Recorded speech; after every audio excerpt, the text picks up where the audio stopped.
পূজার দিন যখন সবাই ভিড়ে হারিয়ে গেল এবং আমি পথ খুঁজতে খুঁজতে মন্দিরের একটা পুরনো কক্ষে ঢুকে পড়ল, শ্বশুরজি পেছন থেকে দরজা লাগিয়ে দিয়ে বললেন, এখন তোমাকে ছাড়ব না যতক্ষণ না তুমি হ্যাঁ বলো। দুর্গাপূজার সময় আমরা সবাই একটা বিখ্যাত মন্দিরে গিয়েছিল, হাজার হাজার ভক্ত। আমি পূজার উপকরণ কিনতে গিয়ে ভিড়ে পরিবার থেকে আলাদা হয়ে গেল, মোবাইলও নেটওয়ার্ক পাচ্ছিল না। আমি মন্দিরের ভেতরের অংশে ঘুরতে লাগল। হঠাৎ একটা পুরনো দরজা দেখল, যা অর্ধেক খোলা। ভাবল হয়তো এখান দিয়ে বেরোয়া যাবে। ভেতরে ঢুকে দেখল একটা অন্ধকার কক্ষ, দেওয়ালে প্রাচীন চিত্র আঁকা। হঠাৎ পেছন থেকে কেউ ঢুকল। আমি চমকে ঘুরল, শ্বশুরজি। তিনি দরজা বন্ধ করে দিলেন, বললেন, আরে তুমি এখানে? আমিও তোমাকে খুঁজছিল। মোমবাতির আলোয় কক্ষটা আবছা আলো, দেওয়ালে মিথুন মূর্তির খোদাই। তিনি চারপাশে তাকিয়ে বললেন, এই কক্ষ সম্পর্কে একটা গল্প আছে। বলা হয় যে দম্পতি এখানে প্রতিজ্ঞা করে তারা চিরকাল একসাথে থাকে। আমি বলল, চলুন বাইরে যাই, এখানে ভয় লাগছে। কিন্তু তিনি আমার হাত ধরে রাখলেন, বললেন, একটু দাঁড়াও, আমি তোমাকে কিছু বলবো। তিনি আমাকে দেওয়ালের পাশে নিয়ে গেলেন, যেখানে একজোড়া প্রেমিকের মূর্তি খোদাই করা। বললেন, দেখো এরা সমাজের বিরুদ্ধে গিয়ে প্রেম করেছিল, আর আমরা কেন পারব না? আমি বুঝতে পারছিল না কি বলছেন। তিনি আমার দুই কাজ ধরে সামনে দাঁড় করালেন, বললেন, আমি তোমাকে ভালোবাসি, এই মন্দিরে ভগবানের সামনে বলছি, তুমি আমার জীবন সঙ্গী হও। তিনি মূর্তির সামনে হাঁটু গেড়ে বসলেন, বললেন, আমি এখানে প্রতিজ্ঞা করছি তোমাকে রানীর মতো রাখব। তুমি শুধু একবার রাজি হও, এই পবিত্র জায়গায় আমরা আমাদের সম্পর্ক শুরু করি। আমার পুরো শরীর কাঁপছিল। এত পবিত্র জায়গায় এমন প্রস্তাব! মনে মনে একটা তীব্র আকাঙ্ক্ষা জাগল, কিন্তু মুখে বলল, বাবা উঠুন, ভগবান এসব দেখছেন, এটা মহাপাপ। এই গল্পটি সম্পূর্ণ শুনলে আপনাদের পানি অটোমেটিক বের হয়ে যাবে, সো যত দ্রুত সম্ভব হাতের কাছে টিস্যু নিয়ে বসে পড়ো। বিছানার চাদর যেন নষ্ট না হয় সেটা সম্পূর্ণ খেয়াল রাখার অনুরোধ জানিয়ে গল্পটি এখন শুরু করব। তার আগে সর্বশেষ অনুরোধ, দয়া করে এমন পানি বের করার গল্প নিয়মিত শুনতে আমাদের চ্যানেলটি সকলেই সাবস্ক্রাইব করুন। ধন্যবাদ। হ্যালো বন্ধুরা, আমার নাম অপূর্বা ঘোষ। আমার বয়স ৩৯ বছর। আমার স্বামীর নাম দেবব্রত ঘোষ, বয়স ৫২ বছর। আমাদের ৩ সন্তান, রাহুল, পূজা আর তানিয়া। রাহুল ১৮ বছর বয়সী, কলেজে পড়ে। পূজা ১৪ বছর বয়সী, নবম শ্রেণীতে পড়ে। তানিয়া ১০ বছর বয়সী, পঞ্চম শ্রেণীতে পড়ে। আমার শ্বশুর মানিক ঘোষ, বয়স ৭৭ বছর। তিনি অবসরপ্রাপ্ত সরকারি কর্মকর্তা। আমার শাশুড়ি ৭ বছর আগে মারা গেছেন, তারপর থেকে শ্বশুরজি আমাদের সাথেই থাকেন। এবার গল্পটা শুরু করছি। যেটা বলল প্রথমে, সেই ঘটনাটা আসলে পুরোপুরি সত্যি না। আমি বলছি কি হয়েছিল আসলে। ওই পূজার দিন আমি যখন দরজার সামনে দাঁড়িয়ে ভয় পেয়ে গেল, শ্বশুরজি আসলে বললেন একদম অন্য কথা। তিনি বললেন, অপূর্বা, আমি তোমাকে একটা গুরুত্বপূর্ণ কথা বলতে চাই। এই কক্ষটা আসলে একটা গুপ্ত ধনভাণ্ডারের প্রবেশপথ। আমার বাবা আমাকে বলে গিয়েছিলেন এই মন্দিরের রহস্যের কথা। এখন তুমি আমাকে সাহায্য করবে এটা খুঁজে বের করতে। আমি অবাক হয়ে বলল, কি বলছেন বাবা, কিসের ধনভাণ্ডার? শ্বশুরজি মোবাইলের টর্চ জ্বালিয়ে দেওয়ালের খোদাইগুলো দেখাতে লাগলেন। বললেন, দেখো এই চিত্রগুলো, এগুলো আসলে একটা ম্যাপ। আমার বাবা, মানে তোমার ঠাকুরদা, তিনি এই মন্দিরের পুরোহিত ছিলেন। তিনি জানতেন এখানে ৩০০ বছরের পুরনো একটা রাজকীয় ধনভাণ্ডার লুকানো আছে। আমি এখনও বিশ্বাস করতে পারছিল না। বলল, কিন্তু বাবা, এই ভিড়ে হারিয়ে গেছি বলে পরিবার চিন্তিত হবে, আগে বাইরে যাই। শ্বশুরজি বললেন, শোনো, আমি জানি তুমি সাহসী মেয়ে, তোমার মাধ্যমেই আমি এই রহস্য সমাধান করতে চাই। দেবব্রতকে আমি কখনো বলিনি, কারণ ও এসব বিশ্বাস করে না, কিন্তু তুমি বুদ্ধিমতী এবং রহস্যপ্রিয়। তুমি আমাকে সাহায্য করবে তো? আমার মনে হলো এটা একটা অ্যাডভেঞ্চার হতে পারে। আমি সবসময় রহস্য উপন্যাস পড়তে ভালোবাসত, কিন্তু এখানে নিজের জীবনে এমন কিছু ঘটবে ভাবিনি। আমি বলল, ঠিক আছে বাবা, কিন্তু আগে পরিবারকে একটা মেসেজ দিই যে আমরা নিরাপদে আছি। শ্বশুরজি বললেন, হ্যাঁ সেটা করো, আর দেবব্রতকে বলো যে তুমি আমার সাথে মন্দিরের পেছনের অংশে গিয়ে কিছু বিশেষ পূজা করতে, ও চিন্তা করবে না। আমি মেসেজ পাঠালো। তারপর শ্বশুরজি দেওয়ালের খোদাইগুলো ব্যাখ্যা করতে শুরু করলেন। বললেন, দেখো এই প্রথম চিত্রটা, এটা একটা সূর্য দেবতার মূর্তি, এর পাশে ৩টে তারা আঁকা। এর মানে হচ্ছে ৩টে ধাপ পূর্ব দিকে যেতে হবে। আমরা সেই অনুযায়ী হাঁটতে শুরু করল। ৩ পা পূর্বে গিয়ে আরেকটা প্রাচীন দরজা পেল, এটা বন্ধ ছিল। শ্বশুরজি বললেন, এবার দ্বিতীয় সংকেত খুঁজতে হবে। দেওয়ালে একটা চাঁদের চিহ্ন থাকবে। আমরা দুজনে খুঁজতে লাগলো।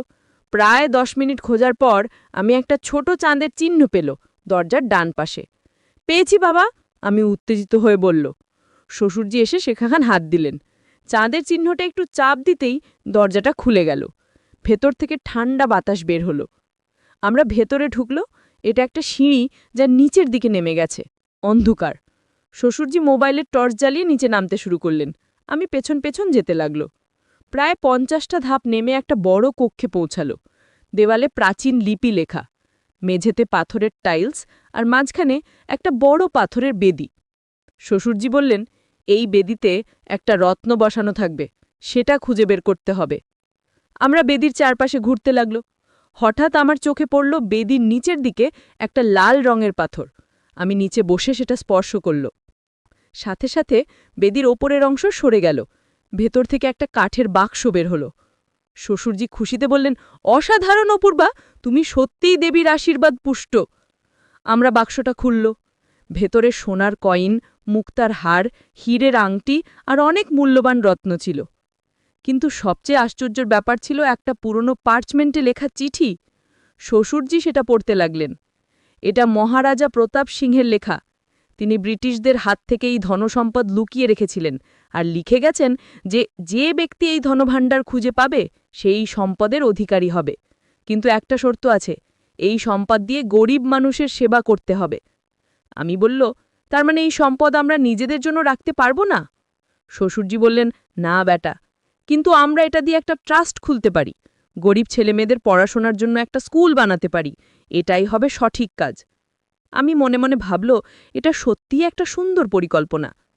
হঠাৎ আমরা শুনল ওপর থেকে পায়ের শব্দ আসছে, কেউ আমাদের খুঁজছে। আমি চিন্তিত হয়ে বলল, বাবা, কেউ আসছে। শ্বশুরজি তাড়াতাড়ি বাক্সটা আবার বেদির ভেতরে রাখল। বললেন, আপাতত এটা এখানেই থাকবে, আমরা পরে এসে নেব। প্রথমে বাইরে গিয়ে পরিবারকে আশ্বস্ত করি। আমরা তাড়াতাড়ি সিঁড়ি দিয়ে ওপরে উঠল।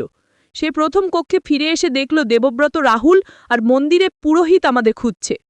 দেবব্রত দেখেই বলল, মা, তুমি কোথায় ছিলে? আমরা এত চিন্তিত হয়ে গেছিল। আমি বলল, আরে, ভিড়ে হারিয়ে গেছিল। তারপর ঠাকুরদা আমাকে খুঁজে পেয়ে এখানে নিয়ে এলো। এটা মন্দিরের পুরনো অংশ, এখানে বিশেষ পূজা করাচ্ছিলেন। পুরোহিত বললেন, হ্যাঁ, এই অংশেই আমরা বিশেষ ভক্তদের নিয়ে আসি। রাহুল বলল, মা, তুমি ঠিক আছো তো? মোবাইল রিচ করছিল না। আমি বলল, হ্যাঁ বাবা, একদম ঠিক আছি, চলো এবার বাইরে যাই। আমরা সবাই মিলে বাইরে এলো। পূজা আর তানিয়া ছুটে এসে আমাকে জড়িয়ে ধরল। বলল, মা, আমরা ভয় পেয়ে গেছিল। আমি তাদের আদর করে বলল, মা এখানে আছে না, চিন্তা করো না। সেদিন রাতে বাড়ি ফিরে শ্বশুরজি আর আমি একসাথে বসে পুরো পরিকল্পনা করলাম। আমরা ঠিক করল যে পরের সপ্তাহে আবার মন্দিরে যাব, এবার প্রপার প্রস্তুতি নিয়ে সেই ধনভাণ্ডার বের করে আনব এবং একটা দাতব্য ট্রাস্ট খুলব। কিন্তু পরের সপ্তাহে যেটা ঘটল সেটা আমরা কখনো আশা করিনি। আমরা যখন আবার মন্দিরে গেল তখন দেখল সেই পুরনো কক্ষের দরজা পুলিশ টেপ দিয়ে বন্ধ করা। আমরা এক পুরোহিতকে জিজ্ঞেস করল, কি হয়েছে? তিনি বললেন, গতকাল রাতে কিছু চোর এখানে ঢুকার চেষ্টা করেছিল। আমরা পুলিশকে খবর দিয়েছি। এখন এই পুরনো অংশটা বন্ধ রাখা হয়েছে তদন্ত না শেষ হওয়া পর্যন্ত। আমরা একে অপরের দিকে তাকালো। এটা কাকতালীয় হতে পারে না, কেউ আমাদের সেদিন দেখে ফেলেছে নিশ্চয়ই। শ্বশুরজি চিন্তিত মুখে বললেন, অপূর্বা, আমরা যা করছিল সেটা ঠিক করছিল, কিন্তু এখন আমাদের সতর্ক হতে হবে। আমি বলল, হ্যাঁ বাবা, কিন্তু আমরা হাল ছাড়ব না, আমরা অন্য কোনো উপায় বের করব। পরের কয়েকদিন আমরা অপেক্ষা করল। শ্বশুরজি মন্দিরের কমিটির সাথে যোগাযোগ করলেন। তিনি যেহেতু আগের পুরোহিতের ছেলে, তাই তার একটা সম্মান আছে। তিনি কমিটিকে বললেন যে তিনি মন্দিরের পুরনো অংশটা সংস্কার করতে চান, তার বাবার স্মৃতিতে একটা দান করবেন। কমিটি রাজি হয়ে গেল। এইভাবে আমরা আবার সেই কক্ষে প্রবেশের অনুমতি পেল। এবার আমরা দিনের বেলায় গেল, কয়েকজন কারিগর সাথে নিয়ে বলল দেয়াল সংস্কার করব। গোপনে আমরা সেই গোপন সিঁড়ির পথ খুঁজে বের করল আর সেই বাক্সটা উদ্ধার করল। কারিগররা কিছু বুঝতে পারল না, কারণ আমরা খুব সাবধানে কাজ করল। বাক্সটা বাড়িতে নিয়ে এসে আমরা পুরো সম্পদ গুনল। এর আনুমানিক মূল্য প্রায় ৫ করোড় টাকা। শ্বশুরজি বললেন, এবার আমাদের সেই ট্রাস্ট খুলতে হবে, কিন্তু একটা সমস্যা আছে। আমরা যদি হঠাৎ এত টাকার উৎস ব্যাখ্যা করতে না পারি, তাহলে আইনি জটিলতা হবে। আমি ভাবল, তারপর একটা আইডিয়া এলো। বলল, বাবা, আমরা এই সম্পদ মন্দির কমিটিকে দান করে দিতে পারি। বলবো আমরা প্রত্নতাত্ত্বিক খনন করতে গিয়ে এটা পেয়েছি, আর তারা এটা দিয়ে একটা স্কুল খুলবে। আমরা সেই স্কুলের ট্রাস্টি হব। শ্বশুরজি খুশি হয়ে বললেন, চমৎকার আইডিয়া, এভাবে আইনি সব দিক পরিষ্কার থাকবে। আমরা সেই পরিকল্পনা অনুযায়ী কাজ করল। মন্দির কমিটি খুশি হয়ে সম্মতি দিল। প্রত্নতত্ত্ব বিভাগকেও খবর দেওয়া হলো। তারা এসে সব যাচাই করল। ১ বছরের মধ্যে আমরা একটা সুন্দর স্কুল খুলল। শ্রী প্রতাপ সিং স্মৃতি বিদ্যালয়ে নাম দিল। গরিব ছেলেমেয়েদের জন্য সম্পূর্ণ বিনামূল্যে পড়াশোনা, বই, ইউনিফর্ম সব দেওয়া হতো। আমার পরিবার সবাই এই প্রজেক্টে জড়িত হল। দেবব্রত অ্যাকাউন্ট সামলাত, রাহুল বড়দের টিউশন করাত, পূজা আর তানিয়া ছোটদের সাথে খেলত, গল্প বলত। কিন্তু আসল রহস্য এখানেই শেষ নয়। একদিন আমি স্কুলের লাইব্রেরি সাজাচ্ছিল, হঠাৎ একটা পুরনো বই থেকে একটা ছেঁড়া কাগজ পড়ল। সেটা তুলে পড়ল। এটা একটা চিঠি। লেখা আছে, যে ব্যক্তি এই ধনভাণ্ডার খুঁজে পাবে তাকে আরেকটা বার্তা দিচ্ছি। এই মন্দিরে আরও 2টো গোপন কক্ষ আছে। একটিতে আছে প্রাচীন পাণ্ডুলিপি, যা ভারতীয় ইতিহাসের অজানা অধ্যায় বলে। আরেকটিতে আছে একটা রহস্যময় যন্ত্র, যা স্বর্ণ শনাক্ত করতে পারে। খুঁজে বের করো। আমি হতবাক হয়ে গেলাম।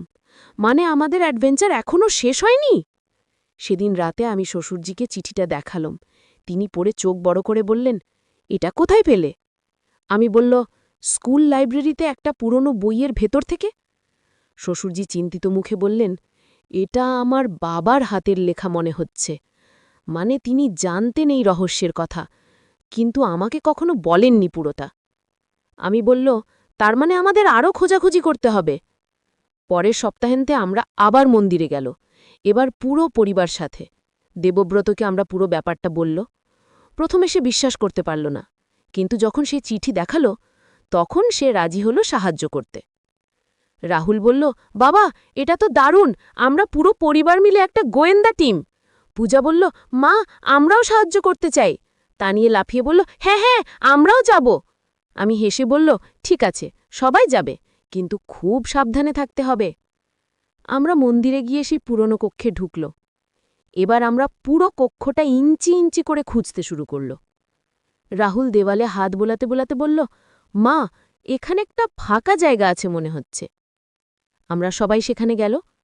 সত্যি, দেওয়ালের একটা অংশ শব্দ করছে, যেন ফাঁকা।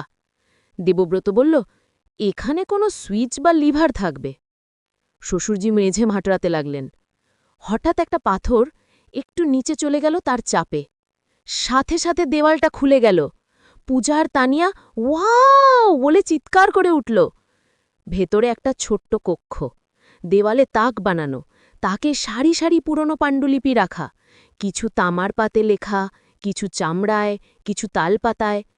শ্বশুরজি সাবধানে একটা পাণ্ডুলিপি তুলে নিলেন, পড়তে লাগলেন। তারপর অবাক হয় বললেন, এটা প্রাচীন সংস্কৃতে।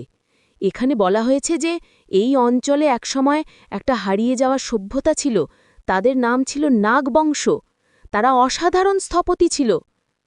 দেবব্রত বলল, ইতিহাসে তো এরকম কোনো বংশের কথা নেই। শ্বশুরজি বললেন, হ্যাঁ, এটাই রহস্য। মনে হয় এই তথ্য ইচ্ছাকৃতভাবে লুকিয়ে রাখা হয়েছিল। আমি আরেকটা পাণ্ডুলিপি খুলল। এটাতে একটা মানচিত্র আঁকা। মানচিত্রে দেখানো হয়েছে এই মন্দিরের নিচে একটা বিশাল ভূগর্ভস্থ শহর আছে। বাবা, দেখো এটা। আমি সবাইকে ডাকল। সবাই মানচিত্রটা দেখে স্তব্ধ হয়ে গেল। রাহুল বলল, মানে এই মন্দিরের নিচে পুরো একটা শহর লুকানো? শ্বশুরজি বললেন, মনে হচ্ছে তাই। আর চিঠিতে যে রহস্যময় যন্ত্রের কথা বলা হয়েছিল, সেটাও ওই শহরে থাকতে পারে। আমি বলল, কিন্তু আমরা কিভাবে সেখানে যাব?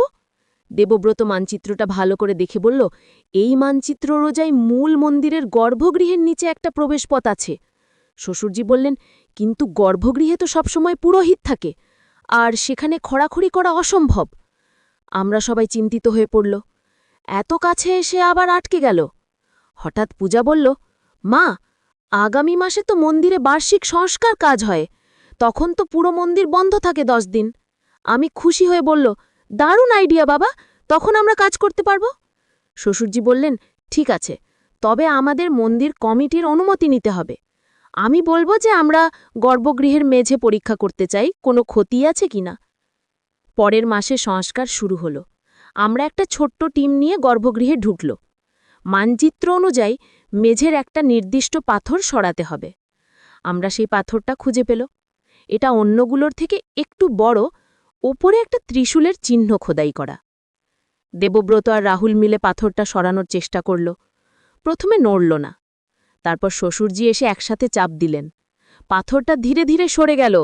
নিচে একটা সিঁড়ি দেখা গেল, আধার সিঁড়ি, অনেক নিচে যাচ্ছে। আমি বলল, এবার আমাদের সত্যি প্রস্তুত হতে হবে। কে কে যাবে? শ্বশুরজি বললেন, আমি, তুমি আর দেবব্রত যাব। রাহুল, তুমি ওপরে থাকবে, যদি কোনো সমস্যা হয় তাহলে সাহায্য নিয়ে আসবে। রাহুল একটু মন খারাপ করে বলল, ঠিক আছে বাবা। পূজা আর তানিয়া তো বাড়িতেই ছিল, তাদের এনিওয়ে এমন বিপজ্জনক জায়গায় নেওয়া যায় না। আমরা 3 জন টর্চ, দড়ি, পানির বোতল আর প্রাথমিক চিকিৎসার বক্স নিয়ে সিঁড়ি দিয়ে নামতে শুরু করল। প্রায় 200 ধাপ নেমে আমরা একটা সুড়ঙ্গে পৌঁছল। সুড়ঙ্গটা বেশ চওড়া, দুপাশে পাথরের দেওয়াল, ছাদ খুব উঁচু। আমরা টর্চ জ্বালিয়ে এগোতে লাগল। প্রায় 15 মিনিট হাঁটার পর একটা বিশাল হলে পৌঁছল। এই হলটা দেখে আমাদের চোখ ছানাবড়া হয়ে গেল। এত বড় হল, কমপক্ষে একটা ফুটবল মাঠের সমান। ছাদে পাথরের খিলান, দেওয়ালে সুন্দর খোদাই। মাঝখানে একটা বিশাল পাথরের মূর্তি, একজন রাজার মূর্তি মনে হচ্ছে। হাতে একটা অদ্ভুত যন্ত্র ধরা। শ্বশুরজি কাছে গিয়ে মূর্তিটা পরীক্ষা করলেন। বললেন, এটা নাগবংশের শেষ রাজা নাগার্জুনের মূর্তি হতে পারে, আর হাতে যেটা আছে সেটাই হয়তো সেই রহস্যময় যন্ত্র। দেবব্রত বলল, কিন্তু আমরা সেটা কিভাবে নেব? আমি মূর্তির চারপাশে ঘুরে দেখলাম। পেছনের দিকে একটা লিভার দেখতে পেলাম। বলল, এখানে একটা লিভার আছে। শ্বশুরজি বললেন, সাবধানে টানো, কোনো ফাঁদ থাকতে পারে। আমি খুব সাবধানে লিভারটা টানল। মূর্তির হাত নিচে নেমে গেল আর যন্ত্রটা বের করে দিল। দেবব্রত সেটা তুলে নিল। এটা দেখতে একটা কম্পাসের মতো, কিন্তু সূঁচটা উত্তর দক্ষিণ দেখায় না, এটা ঘুরছে অন্যদিকে। শ্বশুরজি বললেন, পাণ্ডুলিপিতে লেখা ছিল এই যন্ত্র ধাতু শনাক্ত করতে পারে, বিশেষ করে সোনা। আমি বলল, মানে এটা এক ধরনের মিটাল ডিটেক্টর? দেবব্রত বলল, মনে হচ্ছে তাই, কিন্তু এটা তো 1000 বছরের পুরনো প্রযুক্তি। আমরা যন্ত্রটা নিয়ে হলের চারপাশে ঘুরল। হঠাৎ যন্ত্রটা খুব জোরে কাঁপতে শুরু করল যখন আমরা একটা নির্দিষ্ট দেওয়ালের কাছে গেল। শ্বশুরজি বললেন, এর মানে এই দেওয়ালের পেছনে কিছু আছে। আমরা দেওয়ালটা ভালো করে দেখল। একটা গোপন দরজা খুঁজে পেল। সেটা খুলতেই ভেতর থেকে ঠান্ডা বাতাস বের হল। ভেতরে আরেকটা ছোট কক্ষ, আর সেই কক্ষে রাখা সোনার মূর্তি, অলংকার, পাত্র, মনে হচ্ছে পুরো একটা রাজকীয় ভাণ্ডার। কিন্তু আমরা কিছু নেওয়ার আগেই একটা অদ্ভুত শব্দ শুনল, যেন কেউ আমাদের দিকে আসছে। দেবব্রত ফিসফিস করে বলল, কেউ আসছে। আমরা 3 জন লুকানোর জায়গা খুঁজতে লাগল। কক্ষের এক কোণে একটা পাথরের পেছনে লুকালো। কিছুক্ষণ পর দেখল 3-4 জন মানুষ টর্চ হাতে হলে ঢুকল। তারা চারপাশে তাকাচ্ছে। একজন বলল, এখানেই আছে ধন ভাণ্ডার, বসের ইনফরমেশন একদম ঠিক। আরেকজন বলল, তাড়াতাড়ি কাজ সারতে হবে, মন্দিরের লোকজন জেগে ওঠার আগেই বেরোতে হবে। আমরা বুঝল এরা চোর। এরা কিভাবে এই গোপন পথের কথা জানল? শ্বশুরজি আমার কানে ফিসফিস করে বললেন, আমাদের আগের বারটিও দেখে ফেলেছে নিশ্চয়, তারপর আমাদের ফলো করেছে। চোরগুলো সেই সোনার কক্ষের দিকে এগোচ্ছে। আমরা কিছু করতে না পারলে তারা সব নিয়ে পালাবে। আমি হঠাৎ একটা আইডিয়া পেল। আমি মূর্তির পাশে যে লিভার ছিল সেটার কথা মনে পড়ল। যদি আবার সেটা টানি তাহলে কি হবে? আমি সাবধানে উঠে সেই লিভারের দিকে এগোল। দেবব্রত আমাকে থামাতে চাইল, কিন্তু পারল না। আমি লিভারটা টানল, সাথে সাথে হলের চারপাশে লুকানো দরজা খুলে গেল, আর ভেতর থেকে বের হল পুরনো দিনের ফাঁদ, তীর। কিন্তু আমরা যেখানে লুকিয়েছিল সেটা নিরাপদ জায়গা। তীরগুলো চোরদের দিকে ছুটে গেল। চোররা চিৎকার করে মেঝেতে শুয়ে পড়ল। তীরগুলো তাদের ওপর দিয়ে চলে গেল। এই সময় আমরা দৌড়ে সুড়ঙ্গের দিকে ছুটল। পেছন থেকে চোররা চিৎকার করছে, ধরো ওদের! আমরা দৌড়াতে দৌড়াতে সিঁড়িতে পৌঁছালো। ওপরে উঠতে লাগলো। পেছন থেকে পায়ের শব্দ আসছে। প্রায় ওপরে পৌঁছানোর সময় দেখল রাহুল পুলিশ নিয়ে এসেছে। রাহুল বলল, বাবা, আমি আপনাদের অনেকক্ষণ না দেখে পুলিশকে খবর দিয়েছি। পুলিশ নেমে চোরদের ধরল। আমরা পুরো ঘটনা বলল। পুলিশ ইন্সপেক্টর বললেন, আপনারা খুব সাহসী, কিন্তু এত বিপজ্জনক কাজ একা করা ঠিক হয়নি, আমাদের আগে জানানো উচিত ছিল। শ্বশুরজি বললেন, আপনি ঠিক বলেছেন, আমাদের ভুল হয়েছে। পরের দিন সব খবরের কাগজে এই আবিষ্কারের খবর এলো। প্রাচীন ভূগর্ভস্থ শহর আবিষ্কার, হারিয়ে যাওয়া নাগ বংশের রহস্য উন্মোচন, এরকম শিরোনাম। আমাদের পরিবার বিখ্যাত হয়ে গেল, কিন্তু আমরা সেলিব্রিটি হতে চাইনি। আমরা চেয়েছিল এই ঐতিহাসিক আবিষ্কার সঠিকভাবে সংরক্ষণ করতে। সরকার একটা কমিটি গঠন করল। শ্বশুরজি সেই কমিটির সদস্য হলেন। পুরো ভূগর্ভস্থ শহরটা পরিষ্কার করে একটা মিউজিয়াম বানানোর পরিকল্পনা হলো। আর সেই রহস্যময় যন্ত্রটা, সেটা নিয়ে বিজ্ঞানীরা গবেষণা শুরু করলেন। তারা বললেন এটা পৃথিবীর প্রাচীনতম মেটাল ডিটেক্টরগুলোর একটা, ভারতীয় প্রাচীন বিজ্ঞানের একটা অসাধারণ নিদর্শন। কয়েক মাস পর যখন সব কাজ শেষ হলো, আমরা পুরো পরিবার মিলে আবার সেই মন্দিরে গেল, এবার পর্যটক হিসেবে। মিউজিয়াম খুবই সুন্দর হয়েছে। সেই ভূগর্ভস্থ শহরে এখন লাইট লাগানো হয়েছে, নিরাপত্তা ব্যবস্থা আছে, গাইড আছে। তানিয়া উত্তেজিত হয়ে বলল, মা, আমরাই এইসব আবিষ্কার করেছি, আমাদের নাম এখানে লেখা আছে।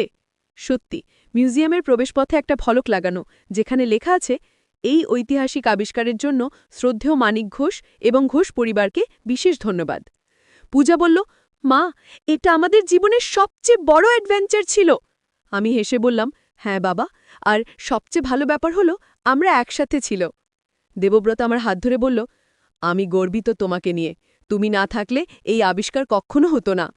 শ্বশুরজি বললেন, অপূর্বা, তুমি আমার এই বুড়ো বয়সে এমন একটা রোমাঞ্চকর অভিজ্ঞতা দিলে। আমার বাবার স্বপ্ন পূরণ হলো তোমার জন্য।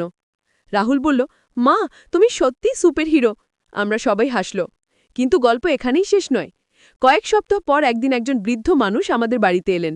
তিনি নিজেকে পরিচয় দিলেন প্রফেসর সুব্রত মুখার্জি বলে। তিনি প্রত্নতত্ত্ববিদ।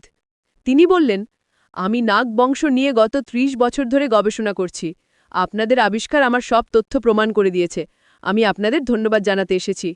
শ্বশুরজি বললেন, আপনাকে স্বাগত প্রফেসর, আমরাও আপনার গবেষণা সম্পর্কে জানতে আগ্রহী। প্রফেসর একটা পুরনো ব্যাগ থেকে কিছু কাগজ বের করলেন। বললেন, আমার কাছে একটা প্রাচীন ম্যাপ আছে। এটা দেখায় যে এই অঞ্চলে আরও ৩টে এরকম ভূগর্ভস্থ শহর আছে, একটা পাহাড়ের নিচে, একটা নদীর তলায়, আর একটা জঙ্গলের মধ্যে। আমরা সবাই অবাক হয়ে গেল। আরও ৩টে? প্রফেসর বললেন, আমি একা এসব খুঁজে বের করতে পারবো না, আমার সাহায্য দরকার। আপনারা কি আমাকে সাহায্য করবেন? আমি দেবব্রতর দিকে তাকালো। দেবব্রত হাসল। শ্বশুরজি মাথা নাড়ল। রাহুল, পূজা, তানিয়া সবাই উত্তেজিত হয়ে হ্যাঁ বলল। আমি প্রফেসরকে বললাম, আমরা তৈরি, কখন শুরু করব?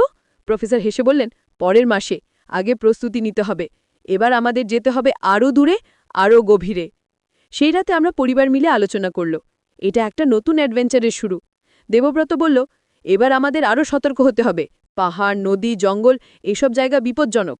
শ্বশুরজি বললেন, ঠিক আছে, আমরা প্রপার ট্রেনিং নেব, পর্বতারোহণ, সাঁতার, জঙ্গলে বেঁচে থাকার কৌশল সব শিখব। রাহুল বলল, আমি ড্রোন ওড়ানো শিখছি, সেটা কাজে লাগবে। পূজা বলল, আমি ফটোগ্রাফি শিখব, সব ডকুমেন্ট করব। তানিয়া বলল, আমি কি করব? আমি তানিয়াকে জড়িয়ে ধরে বললাম, তুমি আমাদের লাকি চার্ম, তুমি শুধু আমাদের সাথে থাকবে। পরের কয়েক মাস আমরা প্রস্তুতি নিল।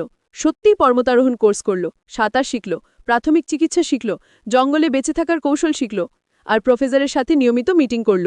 সেই প্রাচীন ম্যাপ পড়তে শিখল, নাগবংশের ইতিহাস পড়ল। আমরা জানতে পারলাম যে নাগবংশ আসলে একটা অত্যন্ত উন্নত সভ্যতা ছিল। তারা স্থাপত্য, ধাতুবিদ্যা, জ্যোতির্বিজ্ঞানে অসাধারণ পারদর্শী ছিল। তারা ভূগর্ভস্থ শহর তৈরি করত প্রাকৃতিক দুর্যোগ থেকে বাঁচার জন্য। কিন্তু প্রায় ৫০০ বছর আগে তারা হঠাৎ অদৃশ্য হয়ে যায়। কেউ জানে না কেন। কিছু মানুষ বলে একটা মহামারী হয়েছিল, কিছু মানুষ বলে তারা অন্য কোথাও চলে গিয়েছিল। এই রহস্যের উত্তর হয়তো সেই ৩টে শহরে আছে। অবশেষে যাওয়ার দিন এলো। আমরা একটা টিম তৈরি করল। আমাদের পরিবার, প্রফেসর, ২জন স্থানীয় গাইড, একজন প্রত্নতত্ত্ববিদ, একজন ভূতত্ত্ববিদ, একজন ডাক্তার। প্রথম যাব পাহাড়ে।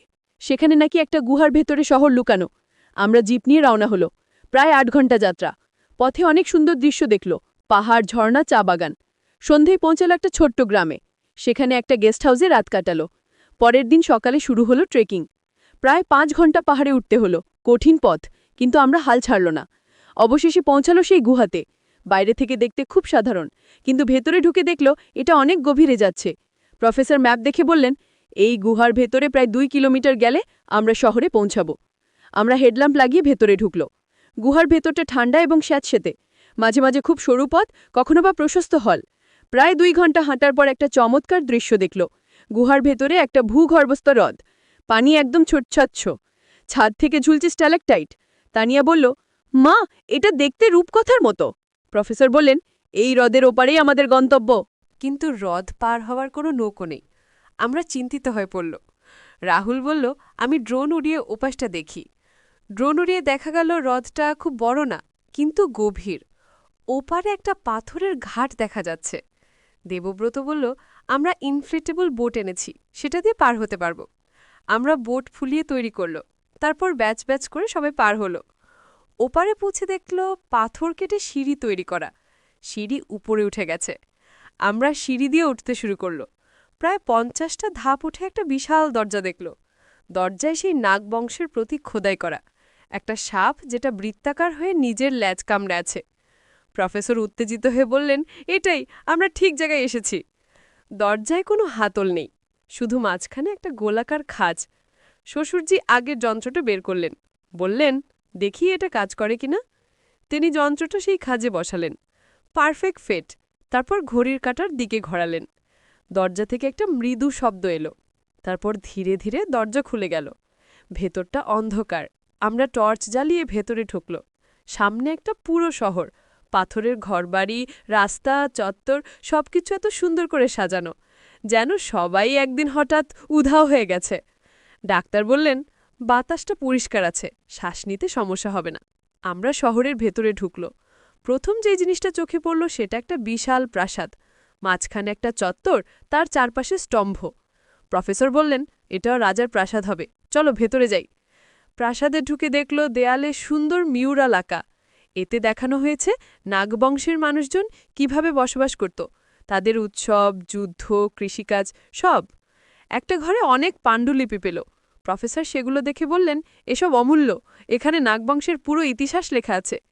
আমরা আরও ভেতরে গেল। একটা ঘরে একটা মানচিত্র পেল, যেটা পুরো ভারতবর্ষ দেখাচ্ছে। সেখানে চিহ্নিত করা আছে মোট 7টা শহর। প্রফেসর অবাক হয়ে বললেন, 7টা? আমি তো শুধু 4টার কথা জানতাম।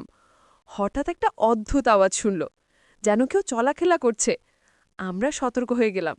দেবব্রত ফিসফিস করে বলল, সবাই সাবধান, কিছু একটা আছে। আমরা ধীরে ধীরে শব্দের দিকে গেল। একটা অন্ধকার করিডর, সেখান থেকে শব্দ আসছে। হঠাৎ আমাদের সামনে একজন বৃদ্ধ মানুষ এসে দাঁড়ালেন। তার চেহারা ধুলোয় ঢাকা, পোশাক ছেঁড়া। তিনি আমাদের দেখে বললেন, তোমরা কারা? এত বছর পর কেউ এলো? আমরা অবাক হয়ে গেল, এখানে একজন মানুষ থাকে? প্রফেসর সামনে গিয়ে বললেন, আমরা প্রত্নতত্ত্ববিদ, আমরা নাগবংশ নিয়ে গবেষণা করছি। আপনি কে? আপনি এখানে কতদিন আছেন? বৃদ্ধ মানুষটা বললেন, আমার নাম নাগেন্দ্র, আমি এই শহরের শেষ রক্ষক। আমার পূর্বপুরুষেরা এই দায়িত্ব পালন করে এসেছেন প্রজন্মের পর প্রজন্ম। আমি বলল, কিন্তু আপনি এখানে কিভাবে বেঁচে আছেন? নাগেন্দ্র বললেন, এই শহরে একটা ভূগর্ভস্থ খামার আছে, সেখানে আলো আসে উপরের ফাটল দিয়ে। আমি সেখানে সবজি চাষ করি। হ্রদে মাছ আছে, পানি পরিষ্কার, আমার বেঁচে থাকার জন্য যথেষ্ট। প্রফেসর বললেন, কিন্তু কেন কেন আপনি এখানে একা থাকছেন?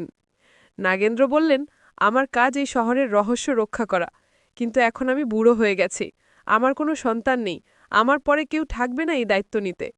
তিনি আমাদের দিকে তাকিয়ে বললেন, তোমরা ভালো মানুষ মনে হচ্ছে, আমি তোমাদের সব দেখাবো, কিন্তু প্রতিজ্ঞা করো তোমরা এই শহরের ক্ষতি করবে না। শ্বশুরজি বললেন, আমরা প্রতিজ্ঞা করছি, আমরা এই ঐতিহ্য সংরক্ষণ করতে চাই। নাগেন্দ্র আমাদের নিয়ে পুরো শহর ঘুরে দেখালেন।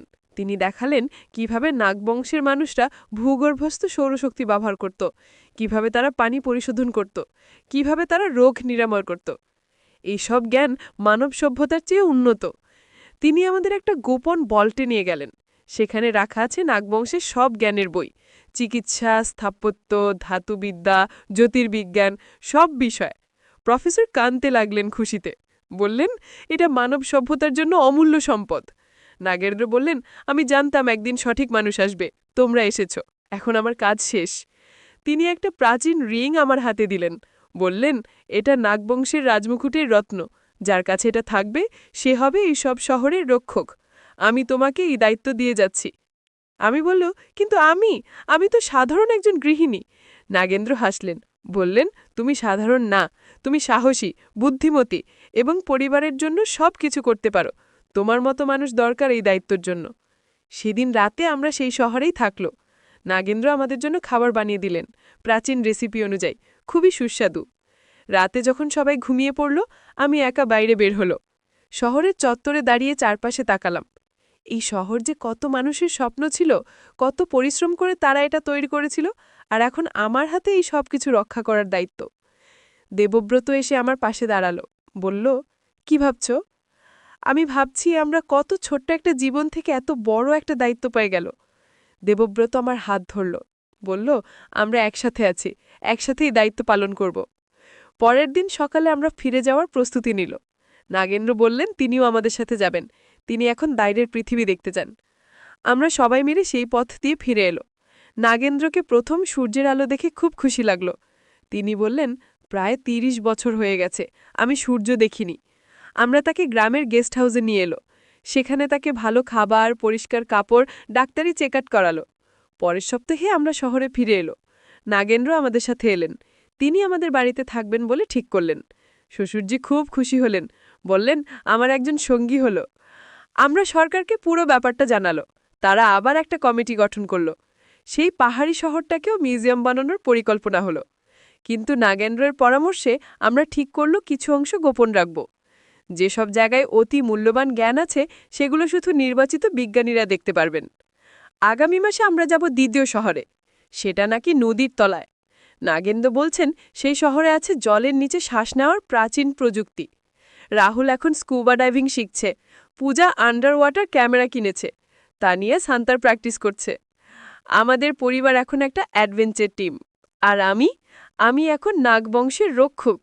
কিন্তু সবচেয়ে বড় কথা, আমরা একসাথে আছি। আমাদের বন্ধন আরও শক্তিশালী হয়েছে। এই অ্যাডভেঞ্চার আমাদের শুধু ধনসম্পদ দেয়নি, দিয়েছে অমূল্য স্মৃতি, অভিজ্ঞতা এবং একে অপরের প্রতি আরও গভীর ভালোবাসা। আর সেই শুরুর ঘটনা, যেটা দিয়ে আমি গল্প শুরু করেছিলাম, সেটা সত্যি ছিল না। আসল সত্যি ছিল এই অসাধারণ রহস্যময় যাত্রা। শ্বশুরজি আমাকে প্রস্তাব দিয়েছিলেন একটা অ্যাডভেঞ্চারে যোগ দিতে, আর আমি হ্যাঁ বলেছিল। সেই হ্যাঁ আমার জীবন পাল্টে দিয়েছে। এখন আমাদের সামনে আরও অনেক অ্যাডভেঞ্চার অপেক্ষা করছে। 5টা শহর এখনও খুঁজে বের করতে হবে। কত রহস্য, কত জ্ঞান লুকিয়েছে সেখানে। কিন্তু আমি জানি আমার পরিবার আমার সাথে আছে। আমরা একসাথে যে কোনো চ্যালেঞ্জ মোকাবেলা করতে পারব। এই ছিল আমার গল্প। গল্প একটা সাধারণ গৃহিণীর যে হয়ে উঠল একটা প্রাচীন সভ্যতার রক্ষক। গল্প একটা পরিবারের যারা একসাথে রহস্যের জগতে ডুব দিল। আর জানো কি, এই গল্প এখনও শেষ হয়নি। প্রতিদিন নতুন কিছু ঘটছে, নতুন আবিষ্কার হচ্ছে, নতুন রহস্য উন্মোচিত হচ্ছে। হয়তো একদিন আমি তোমাদের বলবো বাকি 5টা শহরের গল্প। কিভাবে আমরা নদীর তলায় গিয়ে সেই জলমগ্ন শহর খুঁজে পেলাম, কিভাবে জঙ্গলের গভীরে লুকানো সেই বিস্তৃত নগরী আবিষ্কার করলাম। কিন্তু আজকের গল্প এখানেই শেষ। এই গল্প শুনে তোমরা কি বুঝলে? জীবনে কখনো হাল ছেড়ে দিও না। কখনো জানো না কখন একটা সাধারণ দিন পাল্টে যায় অসাধারণ অ্যাডভেঞ্চারে। পরিবারকে সব সময় সাথে রাখো, তারাই তোমার সবচেয়ে বড় সম্পদ। আর সাহস রাখো, জীবনে রহস্য থাকবেই। সেসব রহস্যের সমাধান খুঁজতে ভয় পেও না। তোমাদের জীবনেও হয়তো এরকম কোনো অ্যাডভেঞ্চার অপেক্ষা করছে। শুধু চোখ কান খোলা রাখো আর প্রস্তুত থাকো। ভালো থেকো সবাই। আবার দেখা হবে নতুন কোনো গল্পে, নতুন কোনো অ্যাডভেঞ্চারে। এই ছিল অপূর্বা ঘোষের গল্প, নাগবংশের রক্ষকের গল্প। একটা পরিবারের অসাধারণ যাত্রার গল্প। গল্প শেষ।